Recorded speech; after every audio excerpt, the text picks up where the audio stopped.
আসসালামু আলাইকুম, welcome back to my channel. I am Rubina Alamgir. আপনাদের সাথে একটি নতুন ব্লগ ভিডিও নিয়ে হাজির হয়ে গেলাম। অবশ্যই সবাই আমার চ্যানেলটি সাবস্ক্রাইব করবেন, লাইক করবেন, কমেন্ট করবেন, শেয়ার করবেন, আমার ভুল ত্রুটিগুলো ক্ষমা করে দেবেন। সো আমাদের দেশের এই বাদ্যযন্ত্রগুলো কিন্তু হচ্ছে আমাদের দেশের ঐতিহ্য, কিন্তু সময়ের সাথে সাথে আধুনিকতার ছোঁয়ায় এই বাদ্যযন্ত্রগুলো কিন্তু হারিয়ে যাচ্ছে। কিন্তু আমাদের ঢাকার আভিজাত্য এলাকায় বলা যায়, ধানমন্ডিতে হচ্ছে এত সুন্দরভাবে বাদ্যযন্ত্রের মেলা করা হয়েছিল গত মাসে। অ্যান্ড আমি আপনাদের সাথে ভিডিও শেয়ার করব করে আমার করা হচ্ছিল না অলসতার জন্য, বা আমি হয়তো বা ওইভাবে সময় করে উঠতে পারছিলাম না। আমি একটু আমার অন্য কাজে টাইম দিচ্ছি, অ্যান্ড এই জন্য আমার ব্লগগুলো শেয়ার করা কম হচ্ছে। বাট ভিডিওগুলো তো রয়ে গেছে, আমি তো চাইলেই শেয়ার করতে পারি, তাই আপনাদের সাথে শেয়ার করতে চলে আসলাম। এখানে আমাদের দেশের ঐতিহ্যবাহী অনেক বাদ্যযন্ত্র প্রদর্শনী চলছে, এবং কি বাদ্যযন্ত্র ঠিক করার কি কি প্রয়োজন, কি কি যন্ত্র দিয়ে তা কালার করা যায়, ঠিক করা যায়, কি কি উপকরণগুলো প্রয়োজন, এই সমস্ত জিনিসপত্রগুলো কিন্তু এই প্রদর্শনী মেলাতে হচ্ছে তারা রেখেছে। এবং কি চমৎকার চোখ জুড়ানো ভাবে, স্বচ্ছ সুন্দরভাবে হচ্ছে এই মেলাটা প্রদর্শনী চলছে। চোখে কিন্তু দেখতে আরাম লাগছে না, সুন্দর লাগছে দেখতে, কতটা ঝকঝকে এবং লাইটগুলো কতটা সুন্দরভাবে করা, যে জন্য হচ্ছে দেখতে ভালো লাগছে।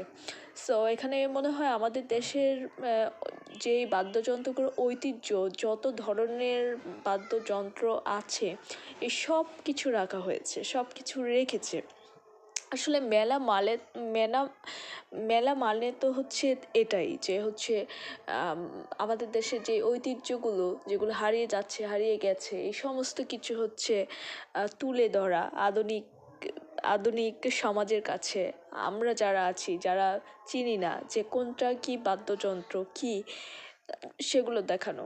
আসলে গান ছাড়া, মিউজিক ছাড়া কিন্তু আমরা যারা নৃত্যশিল্পী তারা অচল, কিন্তু সেই গানটাও কিন্তু সুন্দর হয়ে ওঠে কিন্তু মিউজিকে, আর এই মিউজিকের জন্য কিন্তু বাদ্যযন্ত্র অনিবার্য। বাদ্যযন্ত্র ছাড়া একটি গান স্বরসম্পূর্ণ হবে না। একটি লেখক লেখার পর সেটাকে সুর করা, তারপর গানটা পরিবেশন করার পর সেই পরিবেশনের সাথে সাথে কিন্তু মিউজিকটা লাগে। মিউজিকটা ছাড়া কিন্তু একটি গান হয় না। এটি কমপ্লিট গান যখন এটা প্রকাশিত হয়, তখনই গানের ছন্দে তালে নৃত্যশিল্পীরা তাদের শরীরের অঙ্গভঙ্গি দিয়ে হচ্ছে নাচ প্রদর্শন করে এবং জনপ্রিয় হয়, তালি পায়, এবং দর্শকও খুশি হয়। গান ছাড়া নৃত্যশিল্পী নৃত্য করবে এটা কখনো ভাবাই যায় না। সো কণ্ঠশিল্পী এবং নৃত্যশিল্পী একে অন্যের পরিপূরক, এটা মানতেই হবে, স্বীকার করতেই হবে। অনেকগুলো বই আছে, এই বইগুলোতে হয়তো আমাদের দেশের বাদ্যযন্ত্রের বিভিন্ন নিয়ম কারণ লেখা আছে। আমি গান শেখার অনেক চেষ্টা করেছি, গান গাওয়ার অনেক চেষ্টা করেছি, গান করতে চাই, করার চেষ্টা করি শখ করে। বাট আমার প্রথমত নৃত্যশিল্পী নয়, কণ্ঠশিল্পী হওয়ার ইচ্ছা ছিল। আমি ছোটোবেলা গান শিখেছি, গানের তালিম নিয়েছি, স্টেজে গান করেছি, কিন্তু ঘটনাক্রমে আমি নাচের সাথে বেশি জড়িয়ে যাই, ফোকাস হয়ে যাই। আমার এখন বেসিকটাই হচ্ছে নাচ। এরপরে আমি বাংলাদেশ শিল্পকলা একাডেমিতে হচ্ছে গানের তালিম নিয়েছি, গান গাওয়ার চেষ্টা করেছি।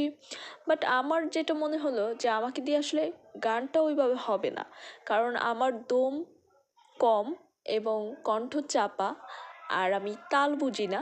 সো গান গাইতে হলে হচ্ছে তালটা ভেরি ইম্পর্টেন্ট।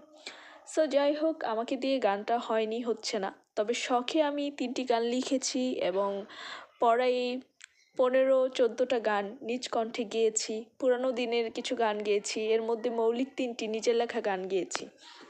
দেখেন, এখানে এর আগেও পাট নিয়ে একটি প্রদর্শনী মেলা হয়েছিল, এখন হচ্ছে বাদ্যযন্ত্র নিয়ে একটি মেলা হচ্ছে, আমাদের দেশের ঐতিহ্য তুলে ধরা হচ্ছে। এই জায়গাটি খুবই চমৎকার, খুবই সুন্দর। এর আগে একটি ব্লগে আপনাদের দেখিয়েছিলাম।